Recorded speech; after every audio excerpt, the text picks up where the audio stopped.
ദേ independence day ആണ് വരുന്നത്. അതുകൊണ്ട് കുട്ടികൾക്ക് സ്കൂൾസിലൊക്കെ കോമ്പറ്റീഷനൊക്കെ സ്റ്റാർട്ട് ചെയ്യുന്ന ഒരു ടൈമാണ്. അതുകൊണ്ടാണ് ഇങ്ങനൊരു വീഡിയോ ഞാൻ ചെയ്യാമെന്ന് വിചാരിച്ചത്. സ്വാതന്ത്ര്യദിനമായിട്ട് ബന്ധപ്പെട്ട വളരെ സിമ്പിൾ ആയിട്ടുള്ള ഒരു ഡ്രോയിങ് ആണ് നിങ്ങൾക്ക് ചെയ്ത് കാണിച്ചു തരാൻ പോകുന്നത്. അതോടൊപ്പം തന്നെ അത് നമ്മൾ ഓയിൽ പേസ്റ്റിൽ ഉപയോഗിച്ച് കളർ അടിക്കുന്നുണ്ട്. സോ നിങ്ങൾക്ക് കോമ്പറ്റീഷനൊക്കെ യൂസ് ചെയ്യാനായിട്ട് സാധിക്കും. നമസ്കാരം, എൻ്റെ പേര് Sachin. I am an artist and I have a dream. Welcome to our art channel.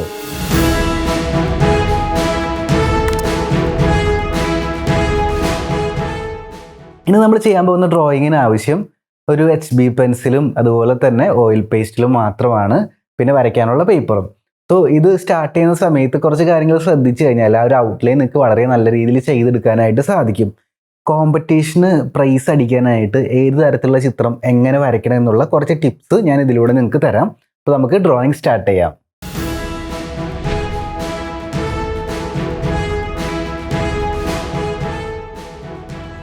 നമ്മുടെ ചിത്രത്തിൻ്റെ അകത്തുള്ള ബേസിക് ഷേപ്സ് മാർക്ക് ചെയ്യുക എന്നുള്ളതാണ് ഫസ്റ്റ് സ്റ്റെപ്പ്. ഞാൻ താഴെ ഒരു ലാർജ് കർവ് ഉപയോഗിച്ച് ഒരു ഗ്രൗണ്ട് മാർക്ക് ചെയ്യുന്നുണ്ട്. അത് കഴിഞ്ഞിട്ട് നമ്മുടെ മെയിൻ ക്യാരക്ടർ വരുന്നത് ഒരു കുട്ടിയാണ്. കുട്ടിയുടെ തല ഒരു സർക്കിൾ ഉപയോഗിച്ച് റൈറ്റ് സൈഡിലായിട്ട് മാർക്ക് ചെയ്യുന്നുണ്ട്. കുട്ടിയുടെ ബോഡിക്ക് നമ്മൾ മാർക്ക് ചെയ്യുന്നത് ഒരു സ്ട്രൈറ്റ് ലൈൻ ഉപയോഗിച്ചിട്ടാണ്. അപ്പോൾ ഇങ്ങനെയുള്ള മാർക്കിംഗ് നിങ്ങൾ പ്രാക്ടീസ് ചെയ്ത് കഴിഞ്ഞാൽ കോമ്പറ്റീഷന് പോകുമ്പോൾ ഫുൾ ചിത്രം മെമ്മറൈസ് ചെയ്യേണ്ട ആവശ്യമില്ല. ഈ മാർക്കിങ്സ് മാത്രം ഓർമ്മിച്ചെടുത്താൽ മതി. ബാക്കി നമുക്ക് അവിടെ വെച്ച് ഇംപ്രവൈസ് ചെയ്ത് വരച്ച് ചേർക്കാനായിട്ട് സാധിക്കും. ദൂരെ ഗ്രൗണ്ടിൻ്റെ അറ്റത്ത് ഒരു ലൈനായിട്ടൊരു കൊടിമരം റെപ്രസെൻ്റ് ചെയ്യുന്നുണ്ട്. അതുകൂടാതെ കൊടിമരത്തിൻ്റെ തൊട്ടിപ്പുറേ ചെറിയൊരു ലൈനായിട്ടൊരു ട്രീയും കൂടി ഞാൻ മാർക്ക് ചെയ്തിടുന്നുണ്ട്. അപ്പോൾ ഇതാണ്, ഈ ഒരു കാര്യമാണ് നിങ്ങൾ കോമ്പറ്റീഷന് പോകുമ്പോൾ മനസ്സിൽ സൂക്ഷിച്ച് വെക്കേണ്ട ഒരു കാര്യം.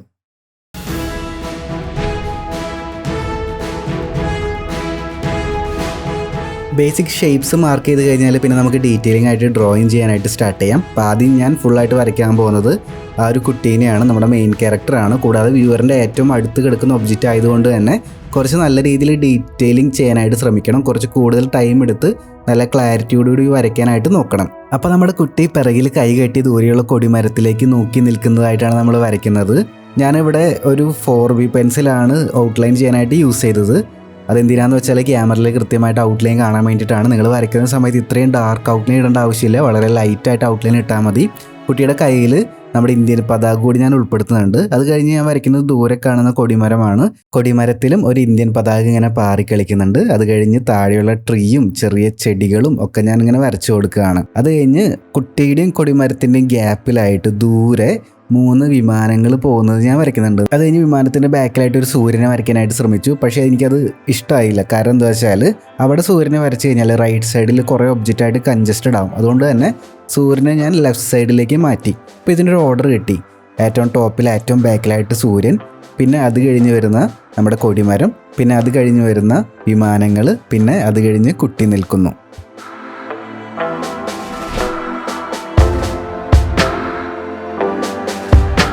കളറിങ് എന്നുള്ള സ്റ്റെപ്പിൽ നമ്മൾ ആദ്യം ബാക്ക്ഗ്രൗണ്ട് മുതലാണ് കളർ ചെയ്ത് തുടങ്ങാനായിട്ട് പോകുന്നത്. ആദ്യം നമുക്ക് സ്കൈ കളർ ചെയ്യാം.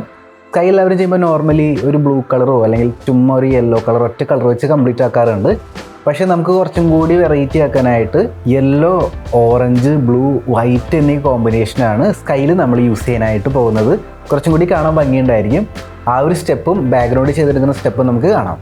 സ്കൈയിൽ ഞാൻ സൂര്യന് ചുറ്റും ഒരു ലൈറ്റ് ഓറഞ്ച് കളർ ഉപയോഗിച്ചിട്ട് കളർ ചെയ്യുകയാണ്. സൂര്യൻ നമ്മൾ വൈറ്റായിട്ട് തന്നെ കീപ്പ് ചെയ്യാനായിട്ടാണ് പ്ലാൻ ഇട്ടിരിക്കുന്നത്. ആ ഓറഞ്ച് കളർ അപ്ലൈ ചെയ്ത് കഴിഞ്ഞാൽ പിന്നെ അതിൻ്റെ ചുറ്റുപാടിലായിട്ട് യെല്ലോ കളർ, ഒരു ലൈറ്റായിട്ടുള്ള യെല്ലോ കളർ അപ്ലൈ ചെയ്യുന്നുണ്ട്. അപ്പോൾ സൂര്യനിൽ നിന്ന് ഇങ്ങനെ പ്രകാശം ചുറ്റും ഇങ്ങനെ പരക്കുന്ന പോലത്തെ ഒരു ഫീൽ നമുക്ക് കിട്ടും. അത് കഴിഞ്ഞിട്ട് ഞാൻ ചെയ്യുന്നത് ഒരു വൈറ്റ് കളർ ഉപയോഗിച്ച് ഇതെല്ലാം ബ്ലെൻഡ് ചെയ്ത് കൊടുക്കുകയാണ്. അപ്പോൾ നിങ്ങൾക്ക് ഓയിൽ പേസ്റ്റിൽ ബ്ലെൻഡിങ് ചെയ്യാനായിട്ട് ഇതുപോലെ വൈറ്റ് കളർ യൂസ് ചെയ്യാനായിട്ട് സാധിക്കും. പിന്നെ നമ്മുടെ ദൂരെയുള്ള കൊടിമരത്തിലുള്ള ഇന്ത്യൻ പതാക അതാത് കളേഴ്സ് ഉപയോഗിച്ചിട്ട് ഞാൻ കളർ ചെയ്തെടുക്കുകയാണ്. കൊടിമരം ഒരു ലൈറ്റ് ബ്രൗൺ ഉപയോഗിച്ചിട്ട് കളർ ചെയ്യുന്നുണ്ട്. പിന്നെ ദൂരെ 3 വിമാനങ്ങൾ പോകുന്നുണ്ടെന്ന് പറഞ്ഞല്ലോ. വിമാനത്തിൻ്റെ പിറകിലുള്ള കളറും അത് ഇന്ത്യൻ പതാകയുടെ സിമിലർ ആയിട്ടുള്ള കളറാണ് നമ്മൾ യൂസ് ചെയ്യുന്നത്. ഇപ്പോൾ ഒരു ഓറഞ്ചിഷ് റെഡ് കളറ് ആദ്യത്തെ വിമാനത്തിൻ്റെ പിറകിലായിട്ട് വരുന്നുണ്ട്. മിഡിലുള്ള വിമാനത്തിൽ ചെറിയൊരു ഗ്രേ കളറാണ് വരുന്നത്. താഴെയുള്ള വിമാനത്തിൻ്റെ പിറകിലായിട്ട് ഒരു ഗ്രീൻ കളർ വരുന്നുണ്ട്. ബ്ലാക്ക് കളർ ഉപയോഗിച്ചിട്ട് വിമാനങ്ങൾ നമ്മൾ വരച്ച് കൊടുക്കുന്നുണ്ട്. അത് കഴിഞ്ഞിട്ട് നമ്മുടെ സ്കൈയുടെ റൈറ്റ് സൈഡിലായിട്ട് ലൈറ്റ് ബ്ലൂ കളർ കൊടുത്ത് അതൊരു വൈറ്റ് കളർ ഉപയോഗിച്ച് ബ്ലെൻഡ് ചെയ്ത് കൊടുക്കുന്നുണ്ട്. അപ്പോൾ വൈറ്റ് കളർ നിങ്ങൾക്ക് ഇതുപോലെ ബ്ലെൻഡിങ്ങിനായിട്ട് യൂസ് ചെയ്ത് കഴിഞ്ഞാൽ കുറച്ചും കൂടി സ്മൂത്ത് ആയിരിക്കും നമ്മുടെ ആ ഒരു ഡ്രോയിങ് കാണാനായിട്ട്. നെക്സ്റ്റ് നമ്മൾ ചെയ്യാൻ പോകുന്ന ട്രീ ആണ്. സൂര്യൻ്റെ യെല്ലോ പ്രകാശം ട്രീയിൽ വീഴുന്നതുകൊണ്ട് തന്നെ അതിന് ചുറ്റുമായിട്ട് യെല്ലോ കളർ കൊടുത്തിട്ടുണ്ട്. പിന്നെ താഴെയുള്ള ചെറിയ ചെടികളൊക്കെ ഗ്രീൻ കളറിലാണ് കൊടുത്തിട്ടുള്ളത്.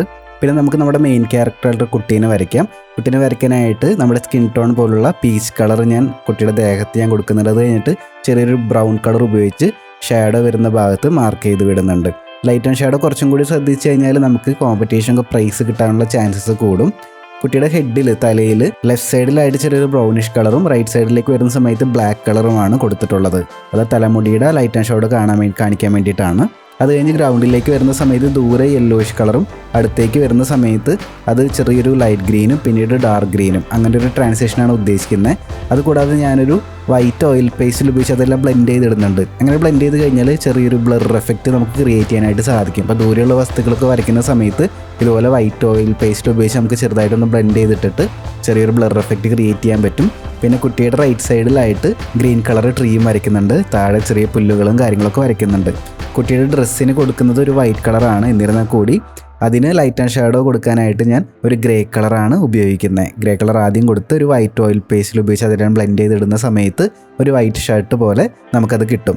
ഏറ്റവും അടുത്തെടുക്കുന്ന ഒബ്ജക്റ്റ് ആയതുകൊണ്ട് തന്നെ കുറച്ച് ഡീറ്റെയിലിംഗ് കൂടുതൽ നമുക്ക് കൊടുക്കാം. അതിനായിട്ട് ചെറിയൊരു ബ്ലാക്ക് കളർ എടുത്തിട്ട് ഏറ്റവും ഡാർക്കസ്റ്റ് വരുന്ന ഭാഗങ്ങൾ ചെറുതായിട്ടൊക്കെ ഡീറ്റെയിലിംഗ് കൊടുത്തിടുന്നുണ്ട്.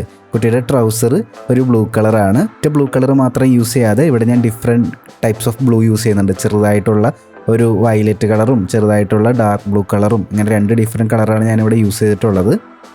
ഇതൊക്കെ കഴിഞ്ഞ് നമ്മുടെ കുട്ടിയുടെ കയ്യിലുള്ള ആ ഒരു ഇന്ത്യൻ പതാക കൂടി നമുക്ക് കളർ ചെയ്യാം. അതും നേരത്തെ പറഞ്ഞ പോലെ ഓറഞ്ച്, ഗ്രീൻ എന്നീ കളേഴ്സും നടുക്കിലുള്ള അശോക ചിഹ്നം അതിന് ബ്ലൂ കളറുമാണ് നമ്മൾ യൂസ് ചെയ്യുന്നത്. ചെറിയൊരു പേഴ്സ്പെക്റ്റീവ് കിട്ടാനായിട്ട് താഴെ ഒരു വഴി നമ്മൾ കൊടുത്തിട്ടുണ്ടല്ലോ, അതിന് ചെറിയ വേലി ഒക്കെ നമ്മൾ കൊടുത്ത് ചെറിയ പാറക്കഷ്ണങ്ങളൊക്കെ നമ്മൾ വരച്ചു കൊടുക്കുന്നുണ്ട്. നമ്മുടെ ഡ്രോയിങ്ങിൻ്റെ എൻഡിലേക്ക് പോകുന്ന സമയത്ത് നമുക്ക് ഇഷ്ടമുള്ള ഇമാജിനേഷൻ വെച്ചിട്ട് കുറച്ചും കൂടി ഇംപ്രവൈസേഷൻ വേണമെങ്കിൽ വരുത്താം. ഞാൻ താഴെ കുറച്ച് കൂടുതൽ പുല്ലുകളും ആകാശത്ത് കുറച്ച് ഓറഞ്ച് കളറുള്ള മേഘങ്ങളൊക്കെ വരയ്ക്കുന്നുണ്ട്. അപ്പോൾ അത് കാണുന്ന ഒരാൾക്ക് കുറച്ചും കൂടി നല്ല ഭംഗിയിൽ അത് ഫീൽ ചെയ്യും. അപ്പോൾ ഈ ഒരു പെയിൻറ്റിംഗ് ആണ് സ്വാതന്ത്ര്യദിനമായിട്ട് ബന്ധപ്പെട്ട ഒരു ടോപ്പിക്കിൽ നമ്മൾ കംപ്ലീറ്റ് ആക്കിയിട്ടുള്ളത്. ഇതിൻ്റെ സ്റ്റെപ്പ് ബൈ സ്റ്റെപ്പ് ആയിട്ടുള്ള പിക്ചർ റെഫർ ചെയ്യുന്നുണ്ടെങ്കിൽ എൻ്റെ ഇൻസ്റ്റാഗ്രാം അക്കൗണ്ടിൽ കൊടുക്കുന്നുണ്ട്. അക്കൗണ്ട് ഫോളോ ചെയ്ത് കഴിഞ്ഞാൽ നിങ്ങൾക്ക് ആ ചിത്രങ്ങൾ കാണാനായിട്ട് സാധിക്കും.